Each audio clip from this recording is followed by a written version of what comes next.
오늘 하나님의 말씀은 에스더 6장 1절에서 14절 말씀이 되겠습니다. 에스더 6장 1절에서 14절 말씀입니다. 시간 관계상 9절까지만 제가 봉독해 드립니다.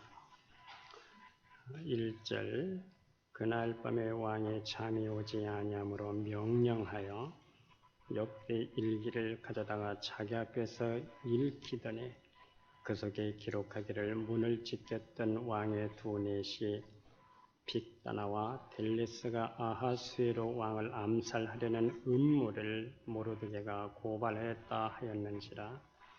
왕이 이르되 이 일에 대하여 무슨 존귀와 관작을 모르드게에게 베풀었느냐 하니 측근 신하들의 대답하되 아무것도 베풀지 아니하였나이다 하니라. 왕이 이르되 누가 뜰에 있느냐 하매 마침 하만의 자기가 세운 나무에 모르드게 달기를 왕께 구하고자 하여 왕궁 바깥들에 이른지라.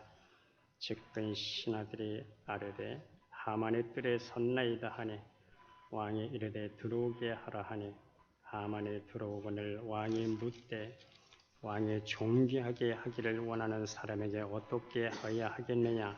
하만이 심중에 이르되 왕이 존귀하게 하기를 원하는 자는 나 외에 누구리요 하고 왕께 이르되 왕께서 사람을 존귀하게 하시려면 왕께서 입으시는 왕복과 왕께서 타시는 말과 머리에 쓰시는 왕관을 가져다가 그 왕복과 말을 왕의 신하 중 가장 존귀한 자의 손에 맡겨서 왕이 존귀하게 하시기를 원하시는 사람에게 옷을 입히고 말을 태워서 성중 거리로 다니며 그 앞에서 반포하여 이르기를 왕이 존귀하게 하기를 원하시는 사람에게는 이같이 할 것이라 하게 하소서 하니라.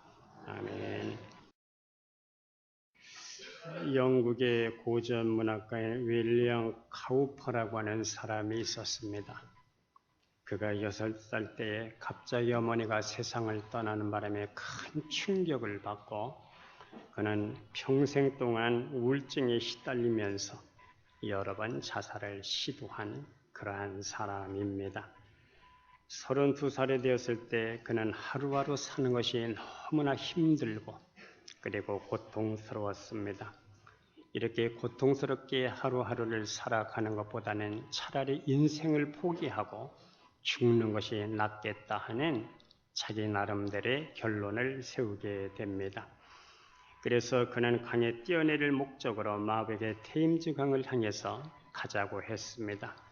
그런데 마부가 이 청년의 수상한 그러한 표정을 읽으면서 청년을 내려놓고 가지를 않고 이 청년을 계속 지켜보고 있다가 그가 강에 투신하려고 하는 순간에 그를 붙들었습니다. 그리고 이 청년에게 이렇게 격려를 했습니다.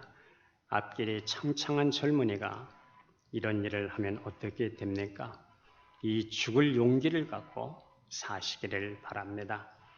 그 마부 때문에 그의 첫 번째 계획이 실패로 돌아갔습니다. 그는 집에 돌아오자마자 다시 음독 자살을 시도했습니다.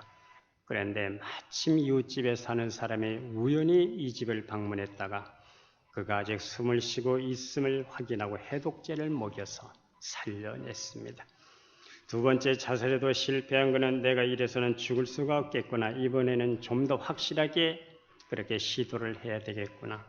그래서 면도칼을 가지고 손목에 동맥을 끊고자 했는데 끊는 순간 면도날이 부러지면서 세 번째 시도도 실패로 돌아갔습니다. 그는 다시 포기하지 않고 네 번째는 꼭 성공하리라. 꼭 성공해야 되겠다는 결심으로 목을 매달았습니다. 그런데 목을 매는 순간 또 이웃집 사람이 와서 그가 매달려 있는 것을 보고 급하게 끈을 풀고 병원으로 데려가 그를 살려냈습니다. 그는 병원에서 깨어나면서 어렴풋하게 나는 내 마음대로 죽을 수도 없는 운명인가 보구나 라는 생각을 했습니다. 그의 정신적인 상태는 이루 말할 수 없이 피폐해져서 정신병 징후에 시달리면서 계속해서 정신적인 고통을 그렇게 호소를 했습니다. 그렇지만 그를 사랑하던 이웃들의 배려와 그리고 손길을 통해서 교회로 초청을 받았고 그리고 복음의 말씀을 통해서 그는 그리스도를 영접하고 주님을 믿기를 시작했습니다.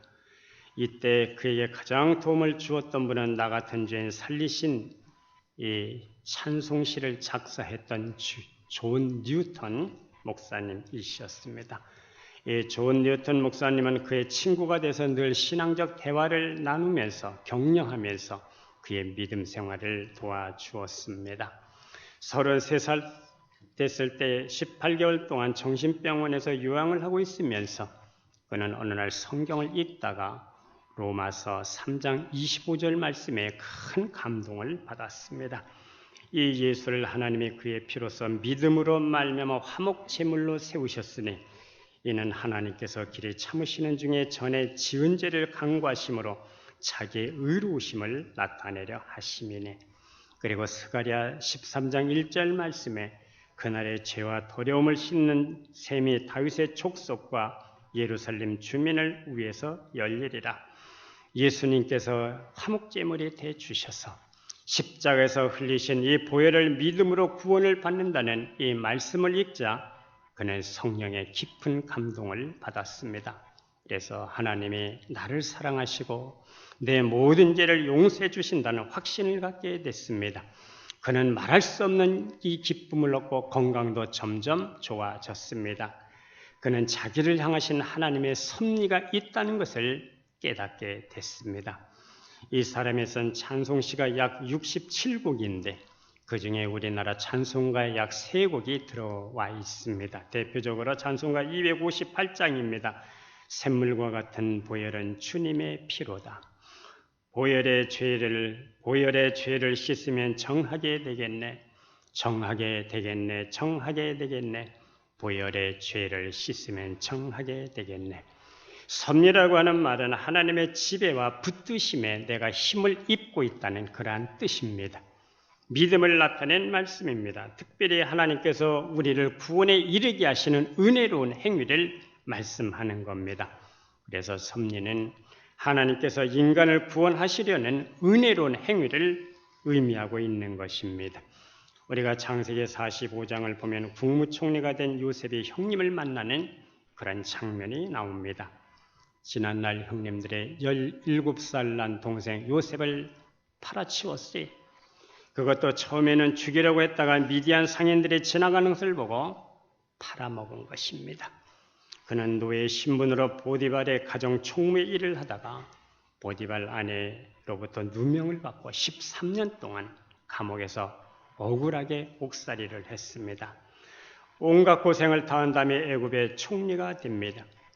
이제 애굽은 물론 온 나라의 흉년에 들었을 때 요셉의 형님들이 양식을 구하려고 애굽에 옵니다.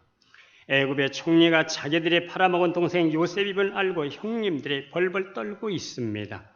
아버지가 돌아가시면 우리도 요셉의 손에 틀림없이 죽게 되겠구나.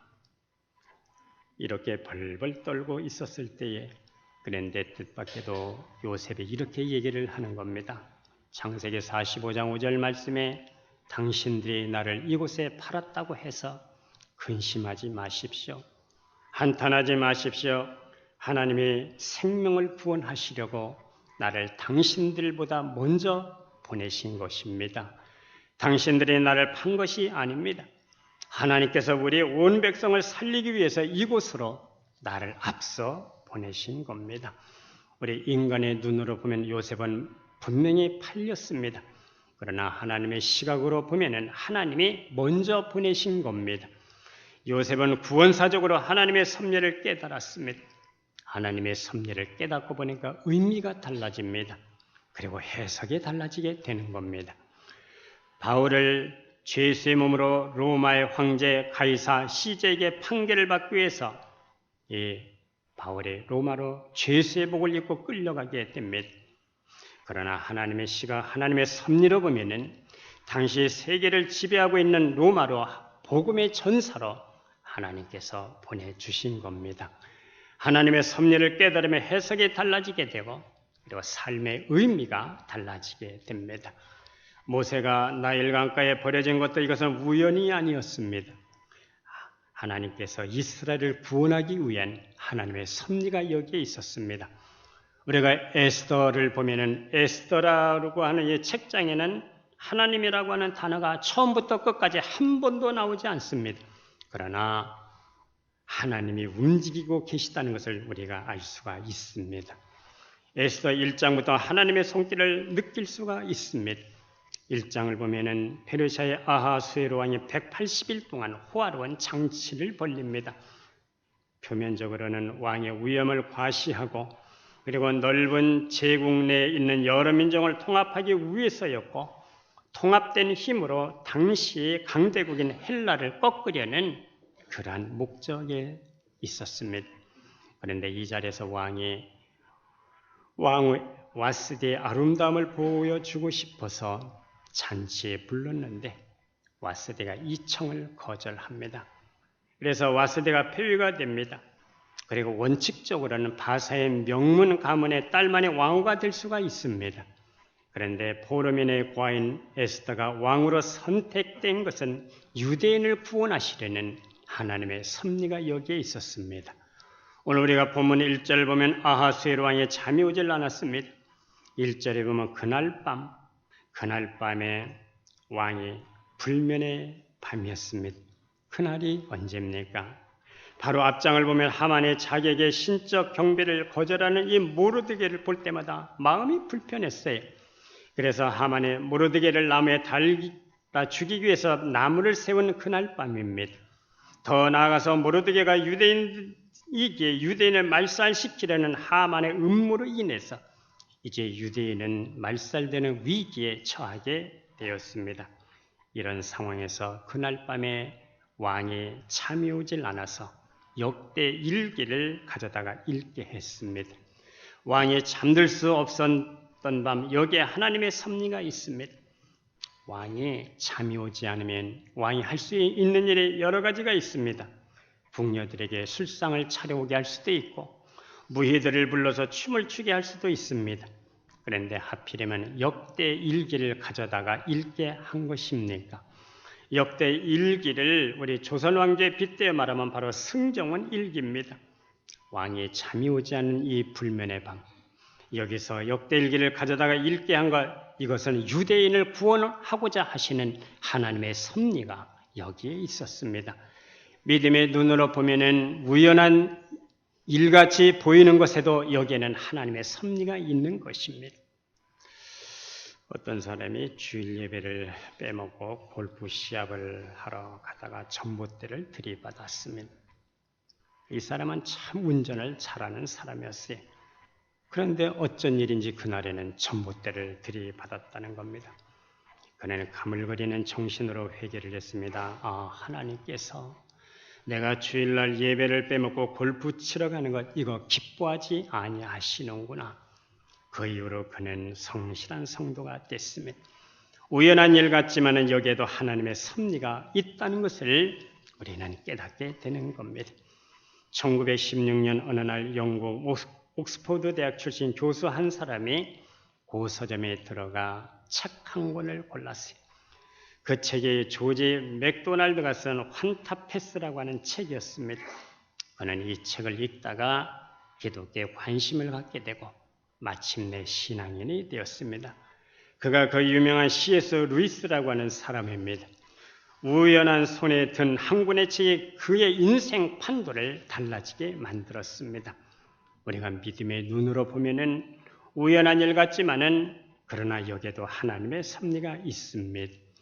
왕이 역대 일기를 듣다가 그 역대 일기의 두 내시가 왕을 암살하려는 음모를 모르드게가 고발했다 하는 내용이 있었어요. 왕이 내 목숨을 구해준 그 은인에 대해서 무슨 보상이 있었느냐? 지나가 아무것도 없었습니다. 아무 상급이 없이 지나간 사건이었습니다. 그러나 우리가 생각해보면 만일 그때 상급을 받았더라면 그 사건은 그것으로 끝날 수밖에 없습니다. 그런데 하나님의 때 이 사건을 생각나게 하시고 모르드게와 에스더를 통해서 이스라엘을 구원하고자 하시는 하나님의 섭리가 있었습니다. 하나님께서 이스라엘 백성들 유대인을 구원하기 위해서 이 사건을 쓰시려고 바로 남겨두신 때가 있었다는 겁니다. 하나님의 방식과 내 방식이 많이 다를 수가 있습니다. 성도는 내 방식을 내려놓고 하나님의 방식대로 살아가는 사람들입니다. 나는 하나님이 당장 지금 도와주셨으면 좋겠는데, 하나님이 응답해 주시고 하나님이 움직여 주셨으면 좋겠는데 하나님이 침묵하셔서 답답할 때가 있습니다. 그러나 하나님의 시간에 나를 찾아오신다는 믿음을 잃지 않기를 주의 이름으로 기원합니다. 갈라디아서 6장 9절 말씀 이렇게 말씀합니다. 우리가 선을 행하되 낙심하지 말지니 포기하지 아니하면 때가 이름에 거두리라. 거두는 역사가 당장은 아니더라도 하나님의 때 반드시 거두는 역사가 있게 될 것입니다. 모르드게는 아무 보상도 하지 않았다는 것을 왕이 알고 누가 뜰에 있느냐고 물었어요. 마침 하만이 모르드게를 처형하기 위해서 왕의 허락을 받기 위해서 바로 들어왔습니다. 하만의 입장에서 보면 자기 나름대로 열심히 음모를 꾸민 것입니다. 왕이 하만에게 물었습니다. 6절에 보면 왕이 존귀하게 하기를 원하는 사람에게 어떻게 하여야 되겠느냐. 왕이 존귀하게 하기를 원하는 사람, 그 사람이 바로 나밖에 더 있겠느냐. 그래서 하만이 이렇게 대답을 합니다. 그에게 왕복을 입히고 왕의 말에 태우고 성중 거리로 다니며 왕이 존귀하게 여기는 사람은 이렇게 대우한다고 반포해야 할 것입니다. 왕은 그러면 내 말대로 모르드게에게 그대로 하라. 왕이 그 말씀을 하고 나서 하만이 모르드게에게 왕복을 입혔습니다. 그리고 말을 태웠습니다. 성경거리로 다니며 왕이 존귀하게 여기는 사람은 이같이 한다고 반포를 했습니다. 그는 오늘 성경에 보면 번뇌하며 머리를 싸고 집으로 돌아왔습니다. 그러나 회개할 마음은 없었습니다. 회개를 거부하는 사람에게 하나님의 긍휼함은 없습니다. 하나님의 섭리가 있지만은 여기에 우리의 신앙적 결단이 있어야, 그리고 믿음으로 반응을 해야 하나님의 섭리가 이루어지는 것입니다. 모르드게는 유대인이 모두 죽임을 당할 이 처제 에스더에게 내가 왕의 자리를 얻은 것이 이때를 위함이 아닌지 누가 아느냐? 에스더는 금식하면서 내가 규례를 어기고 왕께 나아가겠습니다. 내가 죽으면 죽으리이다. 내가 만일 죽게 된다면 죽겠습니다. 이렇게 하나님의 섭리에 내가 목숨을 걸어야 하나님은 위기를 넘어가게 하시고 구원과 축복은 이루어지는 것입니다. 이제 유대인들은 하나님의 섭리 안에서 구원을 받습니다. 에스더 9장 22절에 보면은 이날에 유대인들이 대적에게서 벗어나서 평안함을 얻어 슬픔이 변하여 기쁨이 되고 애통이 변하여 길한 날이 되었으니 이 두 날을 지켜 잔치를 베풀고 즐기며 서로 예물을 주며 가난한 자를 구제하라 하며, 믿음이라는 것은 내가 하나님의 뜻에 동의하고 아멘하고 그것으로 끝나는 것이 아니라 내가 우리 민족을 구원하기 위해서 죽으면 죽겠습니다. 만일 죽게 된다면 내가 죽겠습니다. 하나님의 섭리에 목숨을 걸어야 응답과 구원과 축복은 현실로 이루어지게 되는 것입니다. 결국 내가 십자가에 그리스도와 함께 못 박히고 내가 사는 것이 아니요 내 안에 그리스도가 살아계셔서 그분의 것이 드러나고 그분의 능력이 나타나고 그분의 것이 드러나는 사람이 결국 천국에 들어가게 되는 것입니다. 그리스도에게 목숨을 걸지 않는 사람이 어떻게 천국에 갈 수가 있겠습니까? 천국은 그리스도에게 목숨을 거는 사람들이 바로 들어갈 수 있는 곳입니다. 에스더 7장 9절 10절을 보면 결국 하만은 모르드게를 처형하기 위해서 준비한 나무에 자기가 달리는 불행을 맞게 됩니다. 오늘도 우리를 향한 나를 향한 하나님의 섭리가 있습니다. 부디 믿음으로 반응하고 하나님 앞에서 몸과 뜻을 다할 때 역사가 실체적으로 이루어지는 것을 경험할 수 있기를 주의 이름으로 기원합니다. 기도하겠습니다. 하나님 아버지, 구원을 위한 하나님의 섭리가 있다는 것을 우리는 늘 바라보게 하시고 믿게 하시고 깨닫게 하시고 우리가 하나님의 섭리에 늘 발을 맞춰서 살아갈 수 있도록 우리 모두에게 은혜를 입혀 주시옵소서. 우리가 하늘의 뜻을 헤아려 깨닫게 하시고 그 뜻대로 이 땅에서 살아가 천국의 사람으로 하나님 나라에 넉넉하게 들어가는 자로 이 땅을 살아가게 하여 주시옵소서. 예수님의 이름으로 기도드리옵나이다. 아멘.